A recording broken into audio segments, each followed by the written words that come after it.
जय हो शनि महाराज की। आज हम आपको इस वीडियो में शनिवार व्रत की कथा सुनाने जा रहे हैं। एक समय स्वर्गलोक में सबसे बड़ा कौन के प्रश्न पर नौ ग्रहों में वाद विवाद हो गया। विवाद इतना बड़ा कि परस्पर भयंकर युद्ध की स्थिति बन गई। निर्णय के लिए सभी देवता देवराज इंद्र के पास जा पहुँचे और बोले, हे देवराज, आपको निर्णय करना होगा कि हम में से सबसे बड़ा कौन है। देवताओं का प्रश्न सुनकर देवराज इंद्र उलझन में पड़ गए। इंद्र बोले, मैं इस प्रश्न का उत्तर देने में असमर्थ हूँ। हमें सभी पृथ्वीलोक में उज्जैनी नगरी में राजा विक्रमादित्य के पास चलते हैं। देवराज इंद्र सहित सभी ग्रह देवता उज्जैनी नगरी पहुँचे। महल में पहुंचकर जब देवताओं ने उनसे अपना प्रश्न पूछा तो राजा विक्रमादित्य भी कुछ देर के लिए परेशान हो उठे, क्योंकि सभी देवता अपनी अपनी शक्तियों के कारण महान थे। किसी को भी छोटा या बड़ा कह देने से उनके क्रोध के प्रकोप से भयंकर हानि पहुंच सकती थी। अचानक राजा विक्रमादित्य को एक उपाय सूझा और उन्होंने विभिन्न धातुओं स्वर्ण, रजत, चांदी, कांसा, ताम्र, तांबा, सीसा, रांगा, जस्ता, अभ्रक व लोहे के 9 आसन बनवाए। धातुओं के गुणों के अनुसार सभी आसनों को एक दूसरे के पीछे रखवाकर उन्होंने देवताओं को अपने अपने सिंहासन पर बैठने को कहा। देवताओं के बैठने के बाद राजा विक्रमादित्य ने कहा, आपका निर्णय तो स्वयं हो गया। जो सबसे पहले सिंहासन पर विराजमान है वही सबसे बड़ा है। राजा विक्रमादित्य के निर्णय को सुनकर शनि देवता ने सबसे पीछे आसन पर बैठने के कारण अपने को छोटा जानकर क्रोधित होकर कहा, राजा विक्रमादित्य, तुमने मुझे सबसे पीछे बैठाकर मेरा अपमान किया है। तुम मेरी शक्तियों से परिचित नहीं हो। मैं तुम्हारा सर्वनाश कर दूंगा। शनि ने कहा, सूर्य एक राशि पर 1 महीने, चंद्रमा 2.25 महीने, मंगल 1.5 महीने, बुध और शुक्र 1 महीने, बृहस्पति 13 महीने चल रहते हैं, लेकिन मैं किसी राशि पर 7.5 वर्ष 7.5 तक रहता हूँ। बड़े बड़े देवताओं को मैंने अपने प्रकोप से पीड़ित किया है। राम को 7.5 के कारण ही वन में जाकर रहना पड़ा और रावण को 7.5 के कारण ही युद्ध में मृत्यु का शिकार बनना पड़ा। राजा, अब तू भी मेरे प्रकोप से नहीं बच सकेगा। इसके बाद अन्य ग्रहों के देवता तो प्रसन्नता के साथ चले गए, परंतु शनिदेव बड़े क्रोध के साथ वहां से विदा हुए। राजा विक्रमादित्य पहले की तरह ही न्याय करते रहे। उनके राज्य में सभी स्त्री पुरुष बहुत आनंद से जीवन यापन कर रहे थे। कुछ दिन ऐसे ही बीत गए। उधर शनि देवता अपने अपमान को भूले नहीं थे। विक्रमादित्य से बदला लेने के लिए एक दिन शनिदेव ने घोड़े के व्यापारी का रूप धारण किया और बहुत से घोड़ों के साथ उज्जैनी नगरी पहुँचे। राजा विक्रमादित्य ने राज्य में किसी घोड़े के व्यापारी के आने का समाचार सुना तो अपने अश्वपाल को कुछ घोड़े खरीदने के लिए भेजा। घोड़े बहुत कीमती थे। अश्वपाल ने जब वापस लौटकर इस संबंध में बताया तो राजा विक्रमादित्य ने स्वयं आकर एक सुंदर व शक्तिशाली घोड़े को पसंद किया। घोड़े की चाल देखने के लिए राजा उस घोड़े पर सवार हुए तो वह घोड़ा बिजली की गति से दौड़ पड़ा। तेजी से दौड़ता घोड़ा राजा को दूर एक जंगल में ले गया और फिर राजा को वहां गिराकर जंगल में कहीं गायब हो गया। राजा अपने नगर को लौटने के लिए जंगल में भटकने लगा, लेकिन उन्हें लौटने का कोई रास्ता नहीं मिला। राजा को भूख प्यास लगाई। बहुत घूमने पर उसे एक चरवाहा मिला। राजा ने उससे पानी मांगा। पानी पीकर राजा ने उस चरवाहे को अपनी अंगूठी दे दी। फिर उससे रास्ता पूछकर वह जंगल से निकलकर पास के नगर में पहुंचा। राजा ने एक सेठ की दुकान पर बैठकर कुछ देर आराम किया। उस सेठ ने राजा से बातचीत की तो राजा ने उसे बताया कि मैं उज्जैनी नगरी से आया हूँ। राजा के कुछ देर दुकान पर बैठने से सेठ जी की बहुत बिक्री हुई।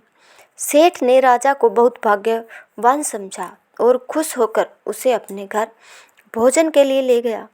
सेठ के घर में सोने का एक हार खूंटी पर लटका हुआ था। राजा को उस कमरे में छोड़कर सेठ कुछ देर के लिए बाहर गया। तभी एक आश्चर्यजनक घटना घटी।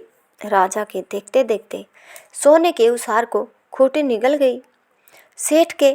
सेठ ने कमरे में लौटकर हार को गायब देखा तो चोरी का संदेह राजा पर ही किया, क्योंकि उस कमरे में राजा ही अकेला बैठा था। सेठ ने अपने नौकरों से कहा कि इस परदेसी को रस्सियों से बांधकर नगर के राजा के पास ले चलो।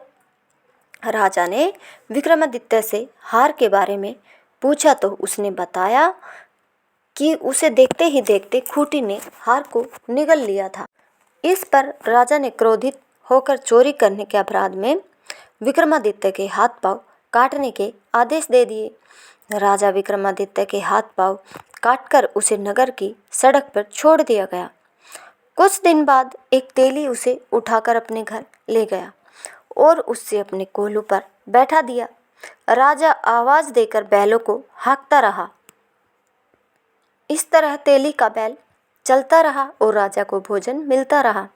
शनि के प्रकोप की 7.5 पूरी होने पर वर्षा ऋतु आरंभ हुई।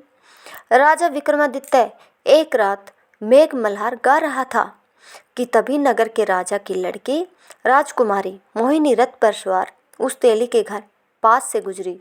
उसने मेघ मल्हार सुना तो उसे बहुत अच्छा लगा और दासी को भेजकर गाने वाले को बुला लाने को कहा। दासी ने लौटकर राजकुमारी को अपंग राजा के बारे में सब कुछ बता दिया। राजकुमारी उसके मेघ मल्हार से बहुत मोहित हुई, अतः उसने सब कुछ जानकर भी अपंग राजा से विवाह करने का निश्चय कर लिया। राजकुमारी ने अपने माता पिता से जब यह बात कही तो वे हैरान रह गए। रानी ने मोहिनी को समझाया, बेटी तेरे भाग्य में जो किसी राजा की रानी होना लिखा है, फिर तू उस अपंग से विवाह करके अपने पाँव पर कुल्हाड़ी क्यों मार रही है। राजकुमारी ने अपनी जिद नहीं छोड़ी। अपनी जिद पूरी कराने के लिए उसने भोजन करना छोड़ दिया और प्राण त्याग देने का निश्चय कर लिया। आखिर राजा रानी को विवश होकर अपंग विक्रमादित्य से राजकुमारी का विवाह करना पड़ा। विवाह के बाद राजकुमार विक्रमादित्य और राजकुमारी तेली के घर में रहने लगे। उसी रात स्वप्न में शनिदेव ने राजा से कहा, राजा तुमने मेरा प्रकोप देख लिया, मैंने तुम्हें अपने अपमान का दंड दिया है। राजा ने शनिदेव से क्षमा करने को कहा और प्रार्थना की, हे शनिदेव आपने जितना दुख मुझे दिया है अन्य किसी को न देना। शनिदेव ने कुछ सोचकर कहा, राजा मैं तुम्हारी प्रार्थना स्वीकार करता हूँ। जो कोई स्त्री पुरुष मेरी पूजा करेगा, शनिवार को व्रत करके मेरी व्रत कथा सुनेगा, उस पर मेरी अनुकंपा बनी रहेगी। प्रातःकाल राजा विक्रमादित्य की नींद खुली तो अपने हाथ पांव देखकर राजा को बहुत खुशी हुई। उसने मन ही मन शनिदेव को प्रणाम किया। राजकुमारी भी राजा के हाथ पांव सही सलामत देखकर आश्चर्य में डूब गई। तब राजा विक्रमादित्य ने अपना परिचय देते हुए शनिदेव के प्रकोप की सारी कहानी सुनाई। सेठ को जब इस बात का पता चला तो दौड़ता हुआ तेली के घर पहुंचा और राजा के चरणों में गिरकर क्षमा मांगने लगा। राजा ने उसे क्षमा कर दिया, क्योंकि यह सब तो शनिदेव के प्रकोप के कारण हुआ था।